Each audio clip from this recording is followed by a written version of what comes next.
আজকে আমরা চলে এসেছি একটা কাস্টমারের বাড়িতে, যেখানে তোমরা দেখতে পাচ্ছ যে এলজি সিআরটি টিভি আছে, যার প্রবলেম হচ্ছে ছবি আসছে না, কিন্তু একটা টিকটিক করে আওয়াজ হচ্ছে। তো তোমরা হয়তো শুনতে পাচ্ছ, চলো ভালোভাবে শোনাই। তো এখানে স্পষ্ট শোনা যাচ্ছে যে একটা টিক টিক টিক করে আওয়াজ হচ্ছে। তো চলো বোর্ডটাকে বার করে যাক এবং দেখা যাক যে কী প্রবলেম।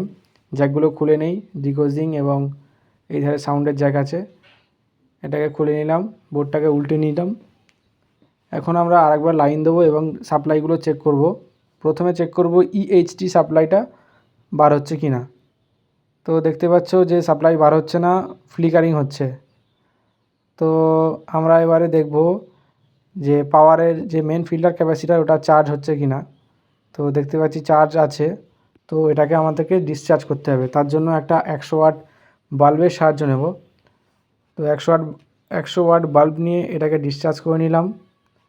এইবারে আমরা মিটারকে কন্টিনিউটি মোডে সেট করব। সেট করে পাওয়ারের আউটপুটে থাকা বিইউ বা ট্রানজিস্টর, সুইচিং ট্রানজিস্টর, এটা শর্টিং কি চেক করব। তো দেখছি যে ট্রানজিস্টরটি ফুল শর্ট দেখাচ্ছে, পুরোপুরিভাবে শর্ট হয়ে গেছে ট্রানজিস্টরটি। তো তার আগে আমরা একটু ফিজিক্যালি চেক করব। তো এখানে টের পাচ্ছি যে ট্রানজিস্টরের কালেক্টর থেকে একটা 2 কেভি 681 পিএফ গ্রাউন্ড করা থাকে।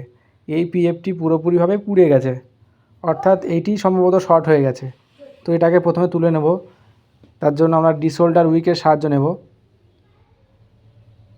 তো এটাকে প্রথমে তুলে নেই।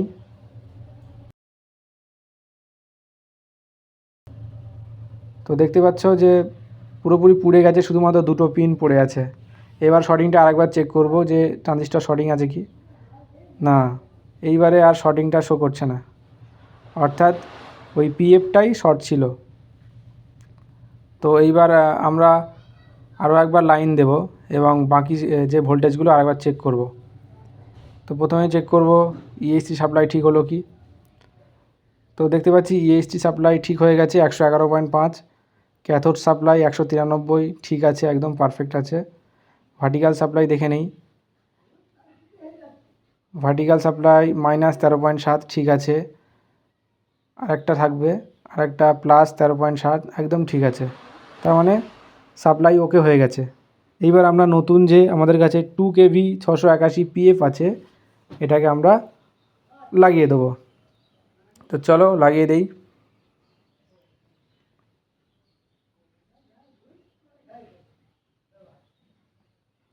পিএফটা লাগানো হয়ে গেছে, এবার ভালো করে সোল্ডারিং করে দেবো। সোল্ডারিং করার পরে আমরা একটা কাটার দিয়ে এক্সট্রা যে পিনটা আছে ওই পিনটাকে কাট করে দেবো। এবার বোর্ডে জ্যাকগুলো লাগিয়ে দেবো, ডিকোজিং এবং সাউন্ডের জ্যাকটা লাগিয়ে দিলাম। এইবার দেখব যে স্ক্রিনে কিছু আসে কি না।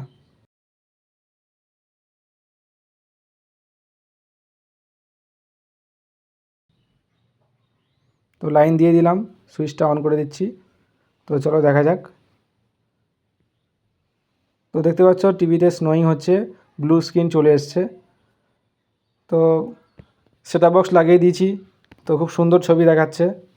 তো এরকমই ইনফরমেটিভ ভিডিও পেতে আমাদের চ্যানেলটাকে তোমরা ফলো করো এবং তোমার যদি কোনো প্রশ্ন থেকে থাকে অবশ্যই আমাদেরকে কমেন্টে জানাও। ধন্যবাদ।